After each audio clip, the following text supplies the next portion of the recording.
não estamos na direção de reduzir essas emissões, ao contrário, estão aumentando com a pujança das nossas exportações de carne bovina.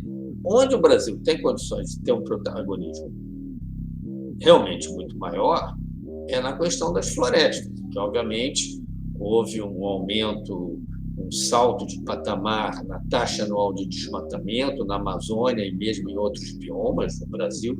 Então, obviamente, quando o Brasil adere a um pacto de buscar zerar o desmatamento, é extremamente importante. Aí sim, nós temos condições de realmente reduzir drasticamente a taxa anual, que está elevada demais.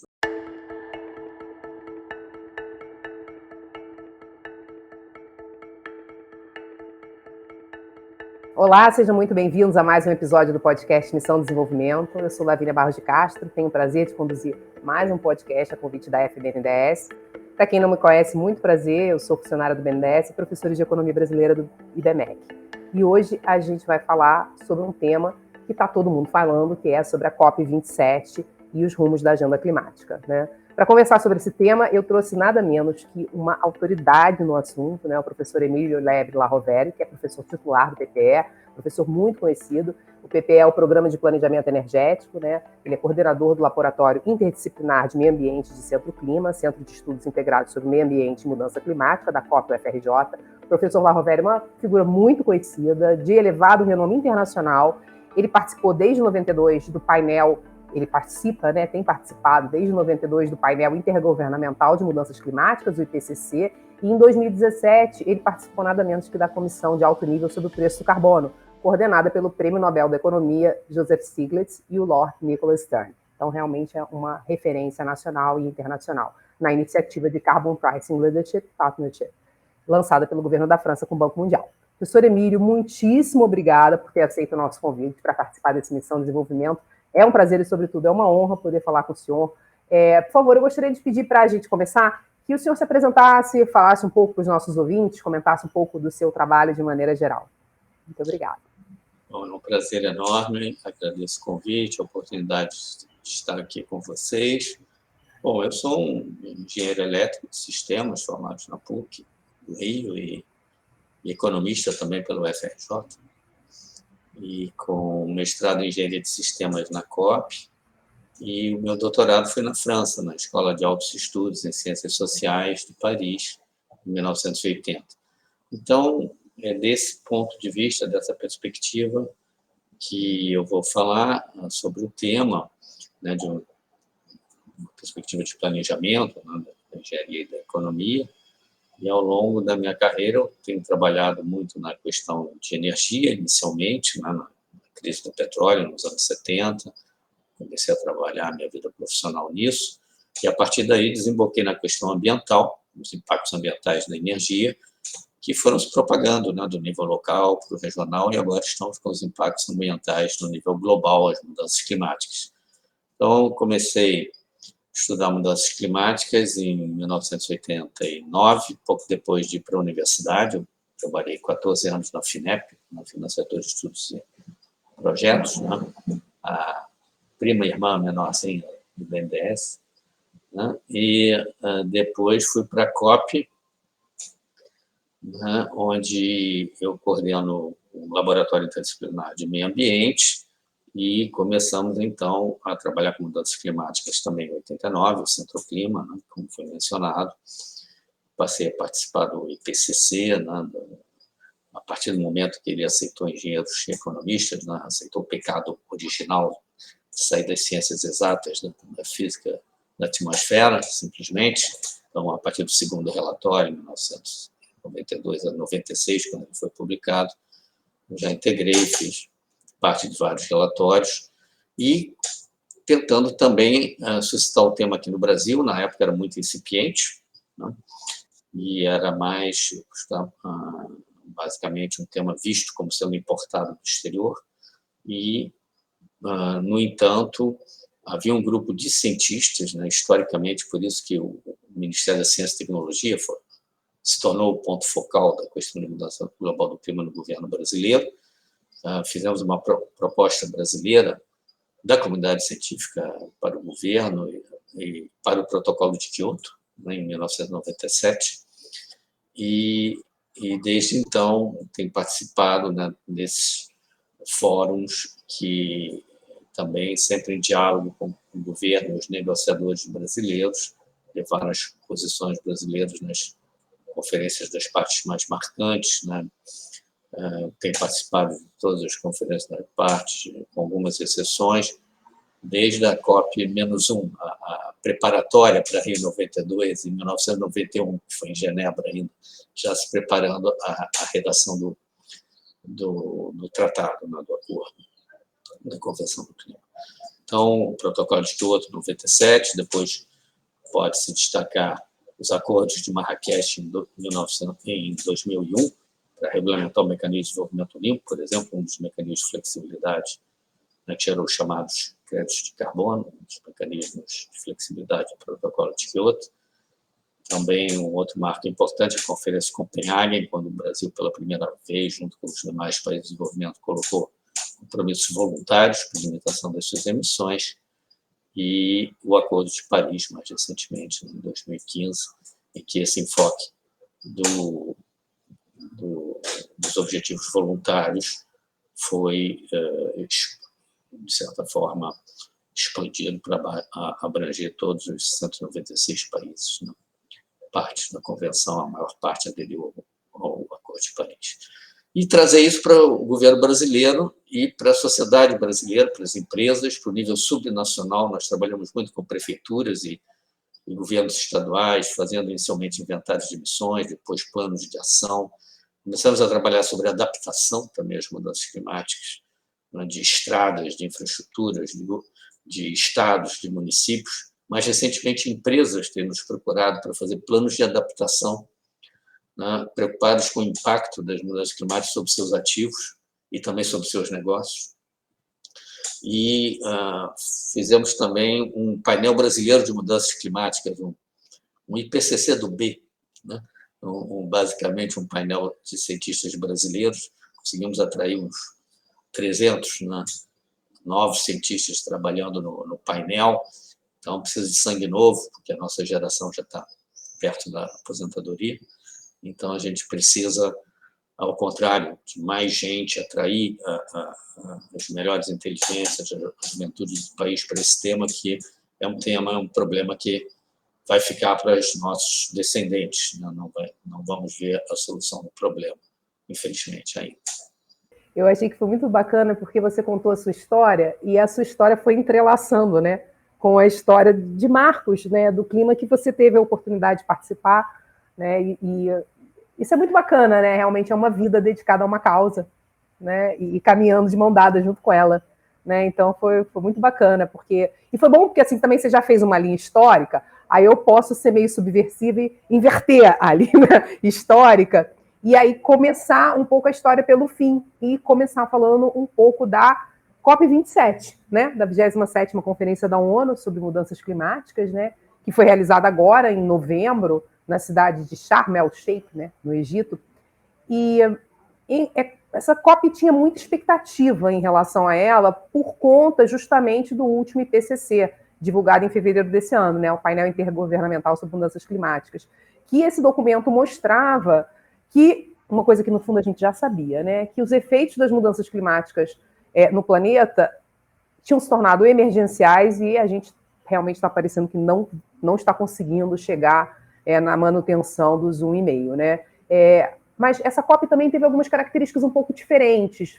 Um jornalista falou assim, foi uma COP silenciosa, né? Porque as COP justamente têm muitas manifestações da sociedade civil, é muito frequente isso. Essa foi uma COP um pouco diferente, e muitas pessoas reclamaram um pouco dos resultados terem sido um pouco decepcionantes em relação à agenda de descarbonização e da transição energética. Mas teve um grande achado, né? Que foi, quer dizer, uma coisa que se luta há quase 30 anos, que foi firmar o mecanismo de perdas e danos e um pouco também ampliar a adesão, né, dos acordos de metano. E próprio relação ao mercado de carbono teve alguns pequenos avanços. Então, gostaria de pedir para o senhor falar um pouco sobre, na sua visão, quais são os resultados dessa última COP, e também o que ficou faltando? Não, realmente, todas as COPs dependem muito, né, do período específico do que está ocorrendo na economia mundial, né, e não tem como não ser assim. E já se sabia que esse ano o contexto era extremamente desfavorável, com a eclosão, né, da guerra da Ucrânia com a Rússia, e que acarretou uma crise de suprimento, principalmente de gás natural, e também afetando o mercado de petróleo, e ameaçando, inclusive, a segurança de fornecimento da Europa. Então, nós tínhamos uma situação muito complicada em que os países, obviamente, né, se voltaram para a preocupação de curto prazo de garantir suprimento, né, está se aproximando agora o inverno no hemisfério norte e os preços da energia subiram assim estratosfericamente. Isso causou uma série de impactos também macroeconômicos nos níveis de inflação. Nós temos níveis de inflação muito excepcionalmente altos na Europa, no Reino Unido, devido a esse problema, e uma volta aos combustíveis fósseis. Na semana passada, o Reino Unido inaugurou uma nova central termoelétrica a carvão mineral, sob a alegação de que, se não fosse feito no Reino Unido, seria energia fóssil também importada. Enfim, houve uma série de retrocessos para a causa ambiental e para a causa climática ao longo de 2022. Então, esse contexto era desfavorável, afetou a COP 2027, e o que era para ser uma COP da implementação dos compromissos assumidos na COP 26, né, daqui a pouco vamos falar sobre eles, acabou se tornando muito mais uma COP em que se pôde avançar numa outra direção. Como era uma COP no continente africano, né, no Egito, né, e que é, obviamente, um dos continentes, né, com o nível de desenvolvimento econômico mais precário no mundo, né, e a demanda dos países em desenvolvimento por compensações financeiras, um mecanismo chamado de perdas e danos, ou seja, o fato de que a responsabilidade histórica pelo aquecimento global e, portanto, pelos impactos das mudanças climáticas, principalmente dos países que começaram a industrialização, ou seja, os países europeus, os países norte-americanos, o Japão, a Austrália, enfim, que já lançaram na atmosfera uma quantidade muito maior de gases de efeito estufa e, como se sabe, o CO2, o dióxido de carbono, que é o principal gás de efeito estufa, ele fica mais de um século na atmosfera. Então, nós temos uma persistência dessas emissões que, desde o século XIX, estão se acumulando na atmosfera, causando os efeitos atuais. Então, é natural que eles, como principais responsáveis, sejam chamados, né, a indenizar os países que muitas vezes se inviabilizam. No caso dos países, pequenos países insulares no Pacífico, as ilhas, né, como Kiribati, como Tuvalu, né, países que nem sequer conhecíamos antes do aparecimento desse problema, eram muito pouco conhecidas, né? E com isso nós temos uma situação terrível para esses países, e o grande avanço da COP27 foi finalmente a aceitação de um princípio da criação de um fundo com contribuição, com aportes desses países industrializados, maiores causadores, maiores responsáveis pelo problema, para permitir que esse fundo financie atividades de adaptação, de compensação, né, por esses impactos nesses países mais afetados em desenvolvimento com menos recursos para se protegerem dos impactos das mudanças climáticas. Então, esse foi o grande resultado e, obviamente, simbolicamente, numa COP realizada no continente africano. Claro que houve também esses outros avanços mencionados, se prosseguiu na regulamentação do novo mercado de carbono, o artigo 6 do Acordo de Paris, seja no que se refere ao artigo 6.2, que é o comércio de emissões entre os países, ou seja, um país cedendo uma cota de emissões para outro, pelo fato de estar confortável no atingimento dos seus objetivos, das suas contribuições nacionalmente determinadas, as NDCs, né, para o Acordo de Paris, e poder, então, vender essas cotas para um outro país com mais dificuldade. Houve avanço no artigo 6.2, apesar de bastante limitado, eu diria, porque surgiu uma questão sobre a transparência.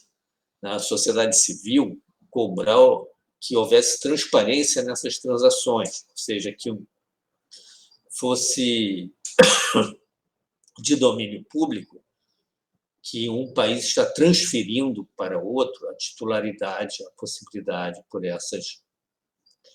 essas emissões. E houve controvérsia sobre isso na negociação. Como sempre, as conferências no âmbito de convenções das Nações Unidas têm um processo de tomar decisão muito lento, porque requerem unanimidade nas suas decisões. Então, isso está atrasando a regulamentação final do artigo 6.2, que possivelmente só vai ficar para 2024 mesmo. Mas quais seriam os argumentos prós e contras, só para eu entender bem, em relação à publicidade e transparência desses dados? Pela transparência que houvesse, digamos, a responsabilização dos países, já que, de qualquer forma, os objetivos já são voluntários. O que ocorreu no protocolo de Quioto, em que os objetivos, teoricamente, eram obrigatórios, mas as Nações Unidas não dispõem de nenhum mecanismo efetivo de sanção, né, contra o não cumprimento dos compromissos. Então, quando o protocolo de Quioto foi abandonado, né, pelo Canadá, né, isso não ensejou nenhum tipo de punição prática, né?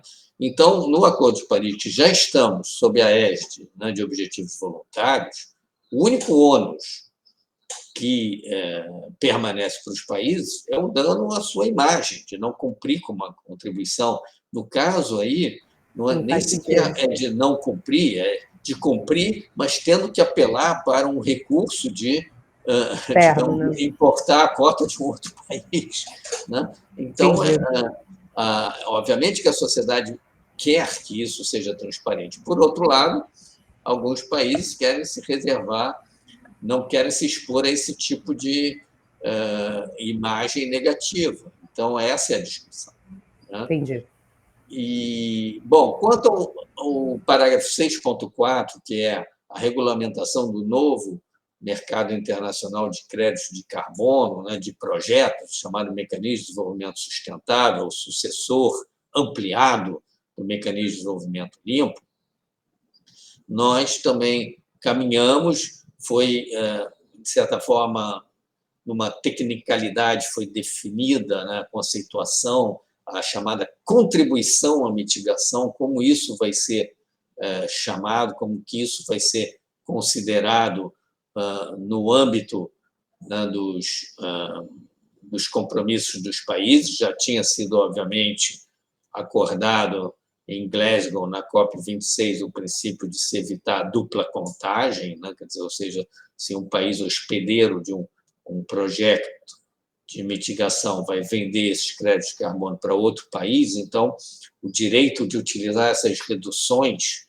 certificadas de emissão passa para o país comprador, e o país que vendeu tem que adicionar essa quantidade à emissão que for constatada, que for calculada para ele, porque senão, obviamente, a dupla contagem causaria uma falsa impressão de que a gente estaria avançando na solução do problema, mas sem efetivamente ajudar o clima global. Mas de novo, estamos ainda com... avançou também a integração dos créditos remanescentes do mecanismo de desenvolvimento limpo, né? Integrando ainda no início do mecanismo de desenvolvimento sustentável para a primeira NDC, eles podem ser computados, né? Quer dizer, isso também já tinha sido estabelecido em Glasgow. E também esperamos aí algum tipo de atraso.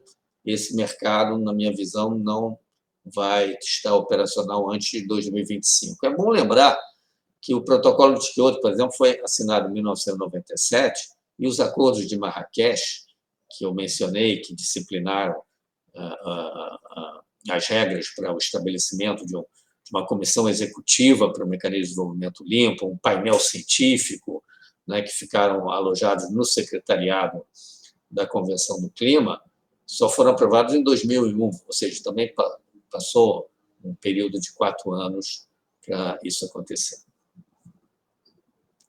Então, eu diria que, sobre a COP27, né, esses seriam, talvez, os pontos mais destacados. Em paralelo, né, pode-se citar o acordo do metano, né, que não é propriamente da convenção, mas de uma iniciativa de países, mais de 100 países.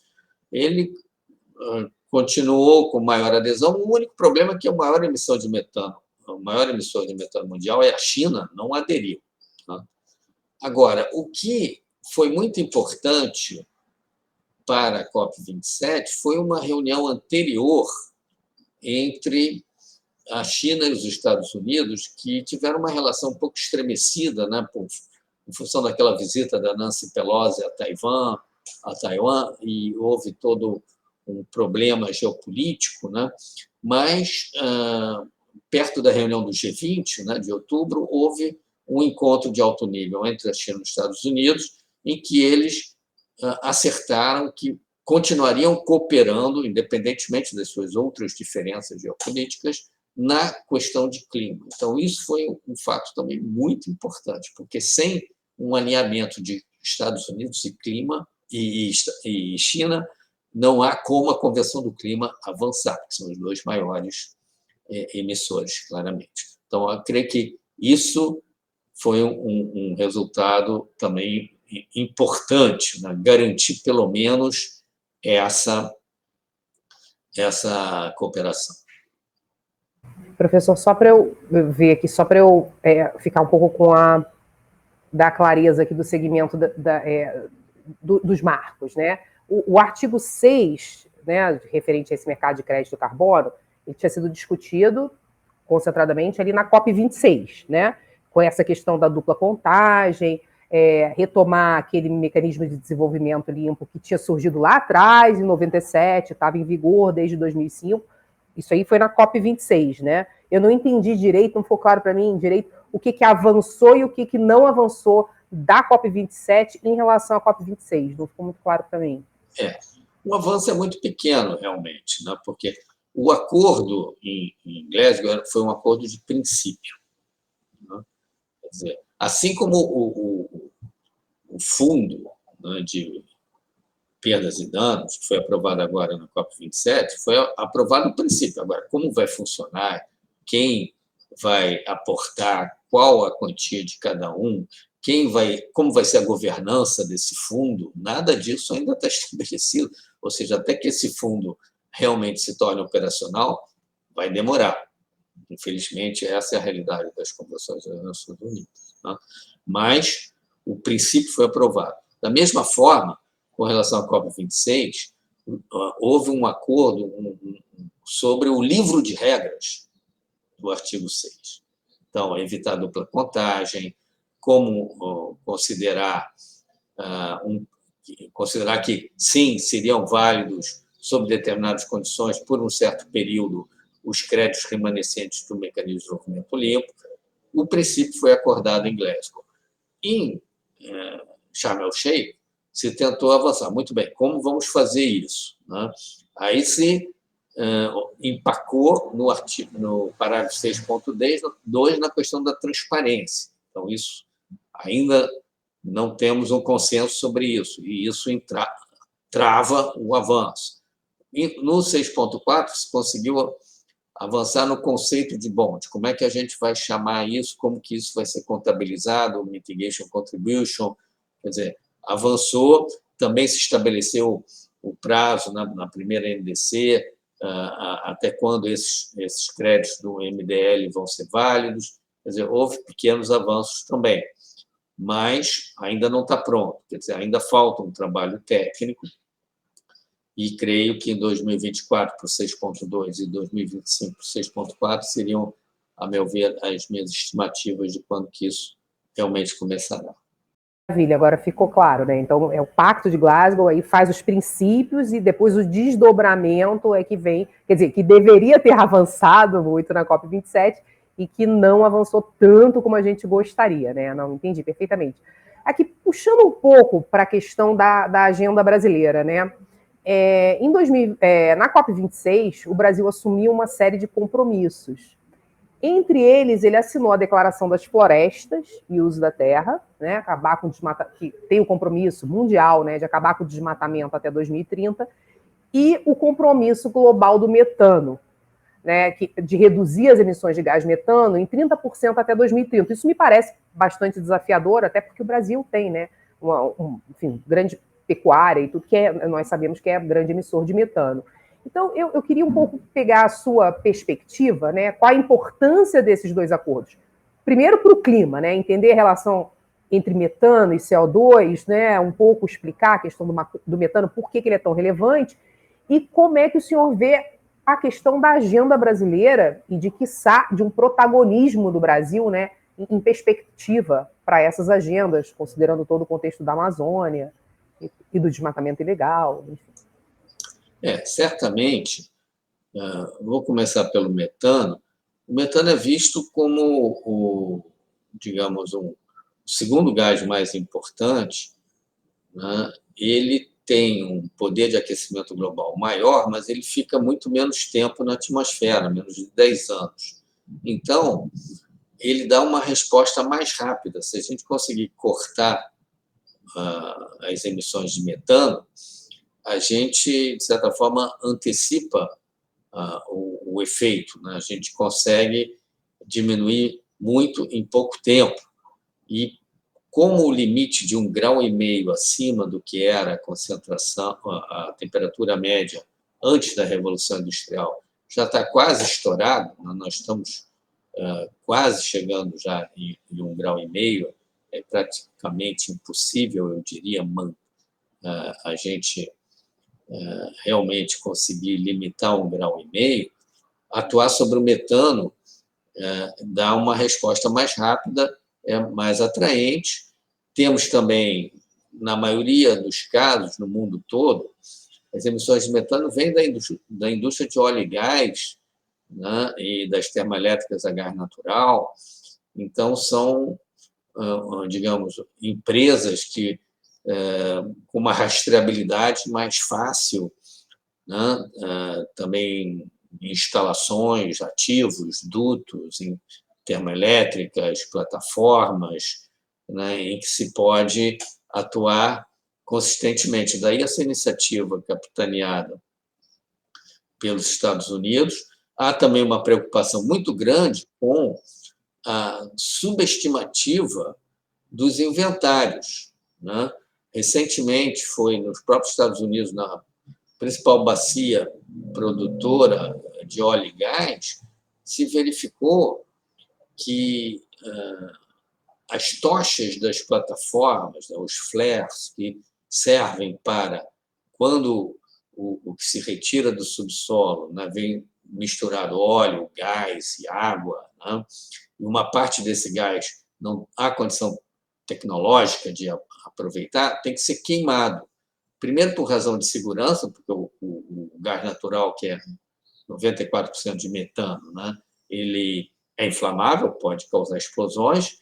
Segundo, porque se deixar escapar, chamado venting em inglês, né, simplesmente a liberação para a atmosfera, ele vai ter um poder de aquecimento global, né, que é praticamente 30 vezes maior do que uma tonelada de CO2.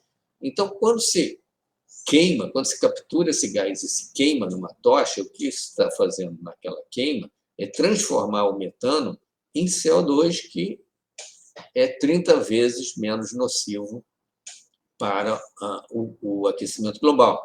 Então, a tocha é um equipamento de segurança e um equipamento que mitiga, né, emissões de gás de efeito estufa muito importante. Ora, um estudo independente, científico, nos Estados Unidos, depois de observar durante longo tempo, chegou à conclusão que, acidentalmente, as tochas se apagam e durante um tempo muito maior do que se esperava, 5% a 6%. Então, o que está sendo relatado, o que está sendo dito que está sendo emitido de metano é menos do que a realidade. Daí, essa iniciativa norte-americana foi justamente, né, para, de certa forma, tentar evitar esse problema.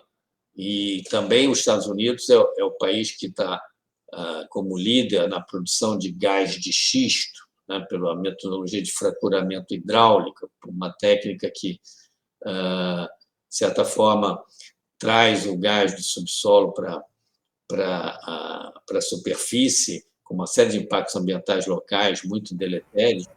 Shale gas, né? O shale gas, né, que com riscos, né, de fraturas no subsolo. Em muitos casos, esse gás acaba nos dutos nas tubulações de água, vai contaminar lençóis freáticos, enfim, uma série de inconvenientes ambientais locais. E, além disso, fugas desse gás para a atmosfera, emissões fugitivas.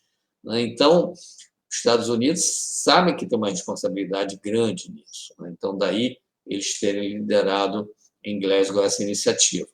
No Brasil, a agenda brasileira é diferente, porque a maior parte das emissões de metano no Brasil vem do nosso rebanho bovino. Nós temos 210 milhões de cabeças de gado, quase a mesma quantidade de cabeças de gado que de pessoas no Brasil, né? E 70% a 80% das emissões de metano no Brasil vem do rebanho.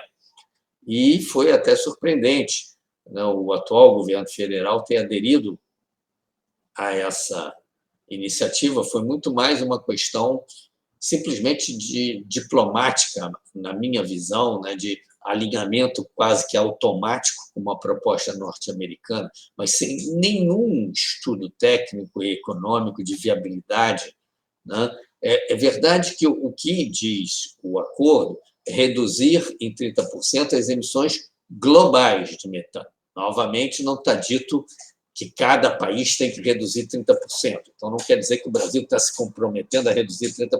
Ele quer colaborar. Se vai colaborar com 0,5% ou com 60%, né, ele está colaborando. Mas, enfim, de qualquer forma, é importante a gente ter clareza que no Brasil não vai ser fácil, né, atingir, até porque, se for olhar o que aconteceu nos últimos 10 anos, essas emissões aumentaram de 30%. Né? Então, não estamos na direção de reduzir essas emissões, ao contrário, estão aumentando com a pujança das nossas exportações de carne bovina. Né? Então, a questão do metano e a agenda brasileira seria essa. Onde o Brasil tem condições de ter um protagonismo realmente muito maior é na questão das florestas, que, obviamente, houve uma derrapagem, um aumento, um salto de patamar na taxa anual de desmatamento na Amazônia e mesmo em outros biomas no Brasil, inclusive no próprio Pantanal, que era bastante protegido até recentemente, sem falar do Cerrado. Então, obviamente, quando o Brasil adere a um pacto, né, de buscar zerar o desmatamento, é extremamente importante. Aí sim, nós temos condições de realmente reduzir drasticamente a taxa anual, que está elevada demais. Nós tivemos sucesso, por exemplo, entre 2004 e 2010, 2012, nós tivemos uma redução de cerca de 80% na taxa anual de desmatamento na Amazônia, com mecanismos de comando e controle, com operações de fiscalização, de confisco de ativos em terras desmatadas ilegalmente, combinados com restrição ao crédito para pecuaristas e para agricultores que não atestassem conformidade com o Código Florestal e com a legislação ambiental. Então, nós sabemos como fazer isso. Evidentemente, o desafio agora é muito maior, porque se instalou um ambiente de criminalidade e de violência na Amazônia, então vai ser muito mais difícil do que 20 anos atrás, mas sabemos como fazer e temos condições, se não de zerar, pelo menos de reduzir fortemente. Já a equipe de transição do novo governo já apontou algumas orientações estratégicas, por exemplo, cortar suprimentos para o garimpo ilegal, operações de logística integrada que podem ser importantes nesse sentido. Então, creio que isso na COP26 foi o maior ganho, além, é claro, do acordo de princípio sobre o artigo 6, da aprovação do livro de regras, que, obviamente, é muito aguardada pelo mercado, porque ajuda a demonstrar que temos o lado de oportunidades também na questão de mudanças climáticas, não apenas o lado das ameaças. Maravilha. Acho que fez uma perspectiva aqui, deu para ter uma visão bem geral dos desafios e também das oportunidades, né, nesse caso, em relação às florestas. Bom, passando agora para o tema do financiamento, né, muito tem se falado sobre o problema do financiamento às ações climáticas, né? E em 2020, a gente tinha tido esse compromisso global que os países desenvolvidos iam aportar cada ano 100 bilhões para o financiamento climático. E mais próximo que a gente chegou disso foi recentemente 83 bi, só que dizem que se você entrar nessa conta, tem tudo, até vacina ali dentro, né? Então, a gente realmente não está conseguindo chegar aos 100 bi. Quando você olha, por exemplo, o acumulado do Green Climate Fund está em 11,4 bi, né, desde que foi criado. O ano passado é 3 bi. Então, quando você olha, né, na verdade, os números, eles deixam a desejar. E aí eu queria que o senhor falasse um pouco sobre esse tema, sobre o financiamento às ações climáticas, e aí puxando um pouco já a sardinha, né, como o senhor percebe o papel do BNDES e de outros bancos de desenvolvimento e multilaterais, né? Sem dúvida. Bom, esse número do Green Climate Fund de 100 bilhões por ano, que inclusive está sendo revisto, né, já está em discussão, obviamente, o aumento disso em 2025, todas as estimativas dos cenários globais do PCC, da Agência Internacional de Energia e de outros, falam de trilhões de dólares necessários para uma transição energética no mundo. Então, não vão ser esses 100 bilhões por ano que vão financiar isso. Então, a ideia é que isso possa ser um seed money, né? Possa ser bem empregado como catalisador para alavancar, né, uma ordem de grandeza muito maior de recursos. Na verdade, como todo mundo, né, repete no sistema financeiro e nos bancos, de um modo geral, também nos bancos de desenvolvimento, o que a gente sabe que temos escassez não é de recursos financeiros, é de bons projetos, de boas oportunidades, né? Então, como fazer isso, né? Essencialmente, o que está em jogo é o redirecionamento dos fluxos financeiros. Existe, né, toda uma massa de recursos financeiros que é sangrada da economia produtiva pelo sistema financeiro, que permanece circulando numa bolha especulativa e que oportunisticamente vai para diferentes países por períodos curtos, né? E o fundamental é conseguir atrair o que seja uma pequena parcela desse capital financeiro especulativo para financiar investimentos em infraestrutura de baixo carbono, principalmente nas economias emergentes, né, dos países em desenvolvimento, que estão no ciclo de construção das suas infraestruturas. Então, é o momento de justamente construí-las de baixo carbono e não ter que fazer depois do seu retrofit mais tarde, como acontece no mundo industrializado, né? E, então, é muito mais a forma de como capturar mais recursos do setor financeiro privado, aumentar o seu apetite, diminuir o risco e aumentar a atratividade desses empreendimentos. Então, esse seed money pode servir para isso, ou seja, mecanismos financeiros inovadores, criativos, né? E aí tem todo um espectro, desde os chamados papéis verdes, green bonds, até fundos garantidores públicos, né? De forma a colocar os meios de superar os riscos tradicionais, os riscos país, o risco cambial, né?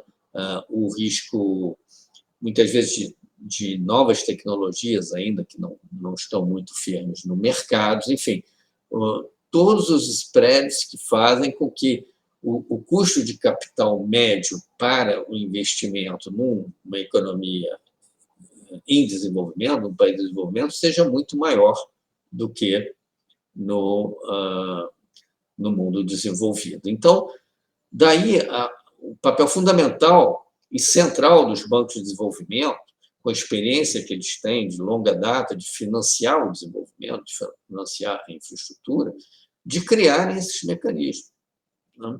Adequarem as condições de crédito, adequarem as condições de carência, de períodos de amortização, por exemplo, o saneamento básico, ele precisa de um período mais longo de amortização, né? Como um fundo lastreado nos recebíveis de reduções certificadas de emissões, de um aterro sanitário que capture o seu biogás, transforme em biometano e utilize em substituição ao gás natural fóssil, né? Como fazer o project finance dessa operação fechar a equação, né? Então, esse é o papel central nesse sentido. E, além de atuar, né, como o BNDES e outros congêneres da Caixa Econômica, que são agentes que podem ser repassadores dos fundos globais das Nações Unidas para isso, né? Como podem atuar independentemente no próprio mercado de carbono, né? Na emissão de green bonds, né? E, mais recentemente, o que foi muito interessante, começou no ano passado com a África do Sul, e agora já temos a Indonésia, né, e a Índia e Filipinas, né, bastante avançados, com as chamadas JETPs, né, Just Energy Transition Partnerships, ou seja, parcerias para transições energéticas justas. Em Glasgow, um conjunto de países industrializados, um clube de países ricos, ofereceu investimentos da ordem de 8 bilhões de dólares, compreendendo, seja em condições comerciais, seja em condições privilegiadas de soft loans e mesmo alguns grants, mesmo algumas doações, para a empresa de energia elétrica da África do Sul se descarbonizar, dado que ela é extremamente dependente do carvão mineral. Este ano, a Indonésia assinou um pacote semelhante com o Banco Mundial da ordem de 20 bilhões de dólares, né? Também. Então, esses exemplos mostram, quer dizer, que o Brasil, por exemplo, pode montar operações desse tipo a partir da experiência já acumulada, inclusive pelo próprio BNDES no Fundo Amazônia, que agora espera-se entrar numa nova fase, numa nova ampliação, com novos doadores, inclusive, e também ampliando o escopo das suas atividades, assim como no caso do Fundo Amazônia, a gente pode expandir para o conceito mais amplo de soluções baseadas na natureza, quer dizer, a restauração vegetal, da cobertura vegetal em vários níveis, floresta nativa, florestas plantadas também, e também para outros aspectos, como, a meu ver, o setor de saneamento no Brasil, que tem uma dívida social inacreditável do século XIX e que tem um potencial de redução de emissões muito importante,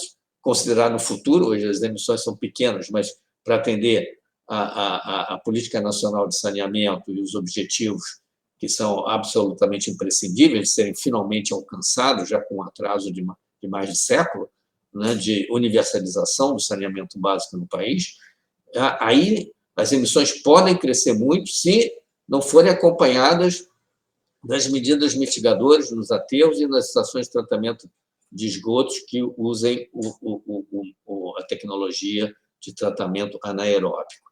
São essas duas, aterros e ETs de tratamento anaeróbico, que geram metano e que tem que ser capturado e, melhor ainda, pode ser utilizado como fonte de energia.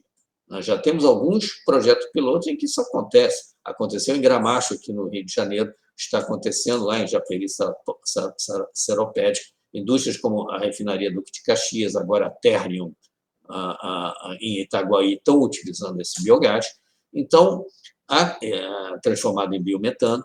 Então, isso é a ponta do iceberg para um programa de grandes proporções que pode ser perfeitamente embrulhado sob um pacote de uma JETP, né, a ser colocado para o mundo industrializado. Né? E transporte urbano, a eletrificação dos ônibus já é uma realidade viável economicamente dentro de um ponto de vista de uma análise social do investimento. Né? Agora, temos novos modelos de negócio, temos um papel catalisador aí, porque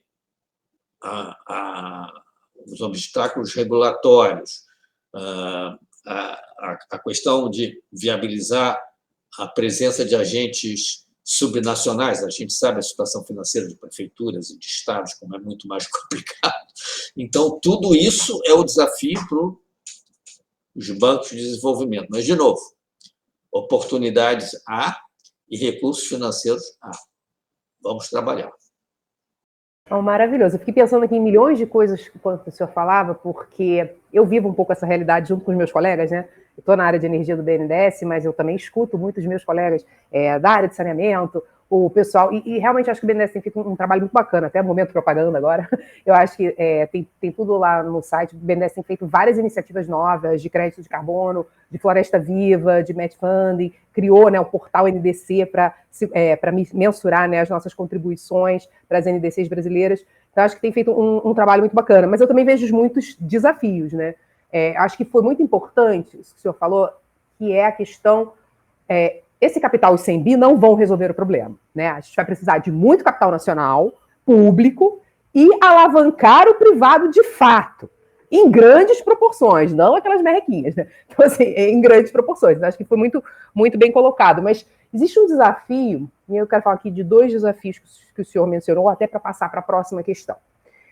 Um deles é essa questão, porque uma coisa é você fazer projetos greenfield, né, os projetos novos de investimento tradicional de energia. Isso a gente já sabe fazer, né? A gente faz fácil. Agora, descarbonizar e esverdear os setores marrons, né, as indústrias que já existem, é muito mais desafiante, né? Como que você faz essa transformação, induz essa transformação dentro de setores mais tradicionais da economia, né? Como você cria atratividade para isso, que instrumentos você tem para convencê-los. Então, acho que essa é uma questão muito interessante. E uma outra coisa que veio um pouco a reboque da sua discussão, que tem a ver com as incertezas e as dificuldades até da gente fazer cenários, né? Porque a gente tem todas as incertezas regulatórias, né, de para onde vai a regulação do clima.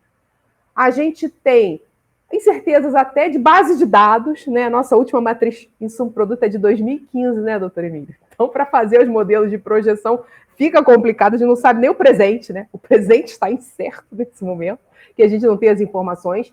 E a gente tem todas essas incertezas tecnológicas, né? Que a gente não sabe qual tecnologia também vai vingar o hidrogênio verde mesmo, não vai, toda essa parte. Por outro lado, a gente tem um pouco como banco de desenvolvimento também uma capacidade de ter acesso a contratos de longo prazo, de induzir preços, né? De criar esses mercados, né? Que é muito bacana. Então, passando para esse tema aí das incertezas, eu queria... Bom, o senhor é uma referência em relação à criação de cenários de longo prazo, né? Então, eu queria puxar um pouquinho assim, explicar um pouco esse seu trabalho aqui para terminar, pode ser inclusive desafio metodológico de dados, o que o senhor quiser, e o que o senhor prevê como oportunidades e desafios para o Brasil. Já estamos caminhando para o final do programa. Aqui no final, muito tempo. Para isso, estamos à disposição, naturalmente, para detalhar. Temos várias publicações, websites, etc. E por e-mail, estamos sempre prontos a fornecer maiores detalhes. Mas o que a gente tem feito nos cenários para o Brasil de emissões, né, em primeiro lugar, envolver os stakeholders, né, fazer isso em discussão com o pessoal da indústria, com o pessoal do agro, com o pessoal do transporte, com o pessoal do saneamento, com a comunidade científica, com os sindicatos, para a questão do emprego, né? Ou seja, tentar validar as hipóteses, né, para os cenários que são julgados pertinentes. Qual é a dificuldade? Nós temos compromissos do país. Todos os países chegam na Convenção do Clima e colocam o objetivo de emissões para o país como um todo. Claro, porque assim é mais flexível. Não estou conseguindo sucesso no desmatamento, mas se a geração de energia for melhor, aí eu consigo compensar uma coisa com a outra. Correto? Agora, internamente, como é que fica? Qual é a meta para um setor? Qual é a meta para o outro setor? Quem vai se mexer primeiro? Isso gera um impasse, né? Então, nós estamos justamente com esse trabalho de cenários buscando trabalhar. A gente sabe que, como você disse muito bem, alguns setores são mais difíceis de abater emissões e também as ferramentas para induzir os agentes são diferentes. Então, o que a gente tem no Brasil hoje mais próximo de concretizar? Um sistema de cotas comercializáveis de emissões para a indústria, né? Temos um decreto presidencial de maio de 2022, agora deste ano, mesmo com esse setor governo, estabelecendo um arcabouço, mas é uma caixa vazia. Precisamos preenchê-la. Então, para isso, é algo que já existe na Europa há muitos anos, a China já criou, diversas regiões norte-americanas temos, o Banco Mundial, essa comissão que eu integrei, permaneceu fazendo esse levantamento. Hoje já temos quase um quarto das emissões mundiais sob algum tipo de esquema de precificação de emissões. Mais de 60 jurisdições, países ou estados ou prefeituras, municípios, adotaram algum sistema de precificação de emissões, que pode ser um sistema de cap and trade, né, de cotas comercializáveis entre as empresas, ou algum tipo de taxa de carbono, né? Agora, para a indústria faz muito mais sentido.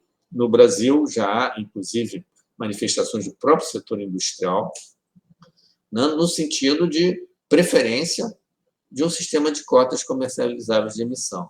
Sendo que o Brasil pode começar devagar, como todos os outros países, gradualmente, sabendo que a meta de redução de emissões vai aumentando lentamente ao longo do tempo, que a cobrança pela cota que a empresa compra, a permissão de poluir naquele ano, uma parte dela pode ser gratuita em relação a um histórico, de uma base, mas depois vai aumentando de preço a cada ano. Ou seja, as nossas simulações de cenários mostram que os preços a serem impostos, né, sobre a indústria, sobre o transporte, sobre a geração elétrica, seriam muito menores do que lá fora.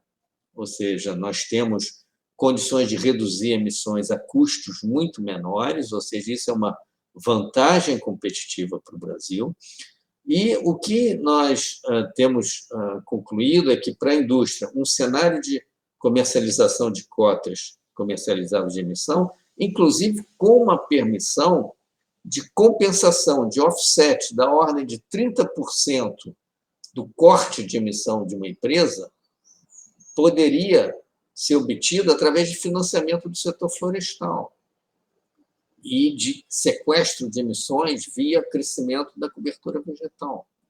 Isso seria também uma fonte de financiamento para restauração da cobertura vegetal no Brasil. Então, nós temos uma riqueza de opções a baixo custo muito grande. No transporte, nós já temos o RenovaBio, que é muito interessante e que pode ser complementado com uma política de preços esperta para os derivados de petróleo, que seja capaz de amortizar as flutuações, como a gente teve ao longo desse ano, né, do preço internacional de petróleo, de forma a não ter impactos inflacionários e sobre o poder de compra da população menos favorecida, mas, ao mesmo tempo, sinalizando um aumento ao longo do tempo que viabilize biocombustíveis. Não dá para fazer o que o governo federal fez esse ano, de zerar as alíquotas. Isso acaba com as finanças públicas. Isso é apenas demagógico e eleitoral, só vale por 2 ou 3 meses. Depois não se sustenta de maneira alguma, né? Então, temos que resolver essa questão. E, no caso da geração elétrica, nós já temos um sistema de leilões em que a gente nem precisa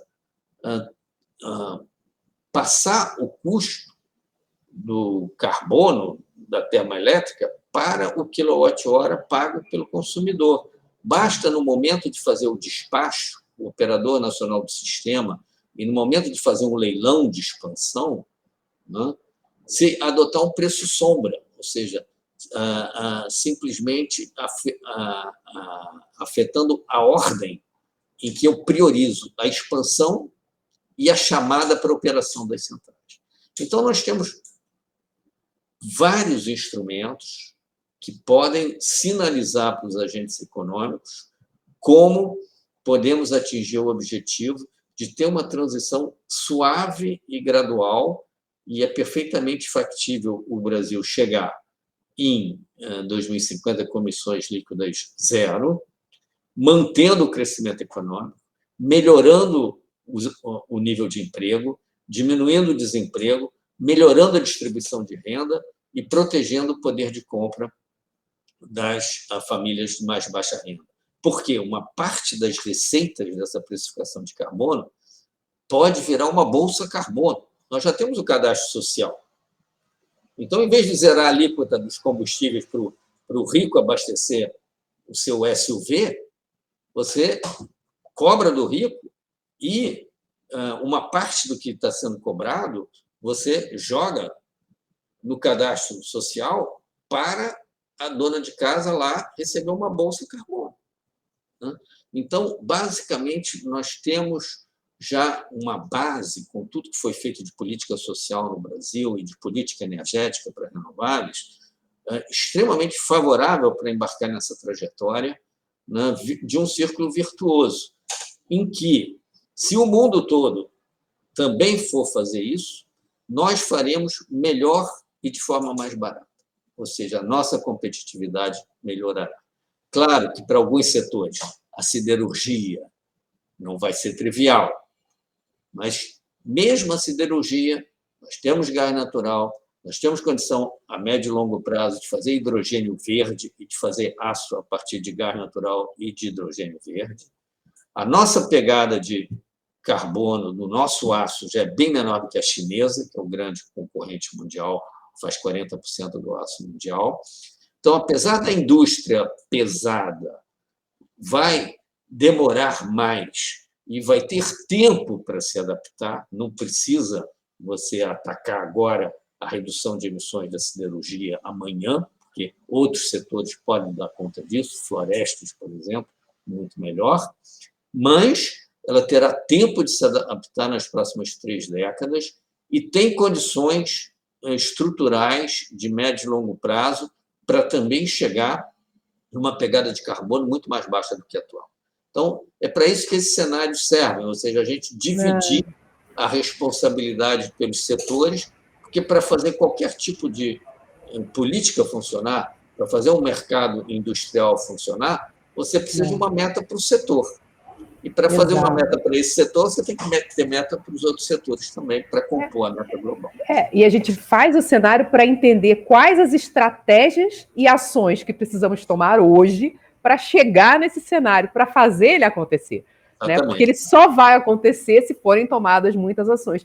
Mas, puxa, eu fico feliz aqui, estou saindo mais otimista, porque essa missão, o programa, né, se chama Missão Desenvolvimento, essa missão socioambiental é tudo que a gente quer, né? É tudo que a gente quer. Então, muitíssimo obrigado, professor, por essa verdadeira aula. Excelente. Saio aqui já sabendo que esse cenário exige muito esforço, mas existe essa possibilidade concretamente, né? Se tomarmos atitudes desde hoje. Então, olha, muito obrigada. E vamos trabalhar. Eu acho que vamos trabalhar. Muito obrigada, hein? Tchau. O podcast Missão Desenvolvimento é uma realização da AFB-NDS, Associação de Funcionários do BNDES, e vai ao ar semanalmente em todas as plataformas digitais. O programa tem direção de Felipe Peçanha, produção de Tatiana Gurgel e edição de Pedro Rocha. Para saber mais, acesse nosso site www.missãodesenvolvimento.com. Você também pode assistir a outros episódios já gravados nos canais do Missão Desenvolvimento e da AFB-NDS nas redes sociais. Até a próxima!